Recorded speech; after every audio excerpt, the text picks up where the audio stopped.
Venkitangu Conolly കനാലിൽ കടൽച്ചൊറി എന്നറിയപ്പെടുന്ന jelly fish വീണ്ടും വ്യാപകമാകുന്നു. പുഴയിൽ കടൽച്ചൊറി വ്യാപകമായതോടെ പരമ്പരാഗത മത്സ്യത്തൊഴിലാളികളാണ് ദുരിതത്തിലായത്.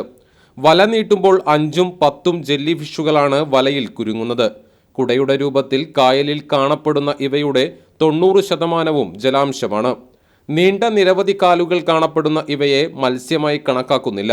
കടലിൽ ധാരാളമായി കാണുന്ന ഇവ ഉപ്പുവെള്ളം ഉൾനാടൻ ജലാശയത്തിലേക്ക് കടക്കുമ്പോഴാണ് പുഴയിലും മറ്റും വ്യാപകമായി കാണപ്പെടുന്നത്. വെള്ള നിറത്തിൽ കറുത്ത പുള്ളികളുള്ളവയെയാണ് പൊതുവെ കാണുന്നത്. എന്നാൽ ഇവയുടെ കൂടെ കാണുന്ന ചുവന്ന നിറത്തിലുള്ള തീച്ചൊറി അഥവാ ബോക്സ് ജെല്ലി ഫിഷുകൾ അപകടകാരികളാണ്. ഇത്തരം ജെല്ലി ഫിഷുകൾ വലയിൽ കുടുങ്ങിയാൽ ഇവയെ ഒഴിവാക്കുന്ന സമയം ശരീരത്തിൽ കൊണ്ടാൽ കടുത്ത ചൊറിച്ചിലും അസ്വസ്ഥതകളും ഉണ്ടാകും. ബോക്സ് ജെല്ലി ഫിഷുകളെ ഇപ്പോൾ ധാരാളമായി കാണപ്പെടുന്നുണ്ടെന്ന് കനോലി കനാലിൽ മത്സ്യബന്ധനം നടത്തുന്ന മത്സ്യത്തൊഴിലാളിയായ KV മനോഹരൻ പറഞ്ഞു.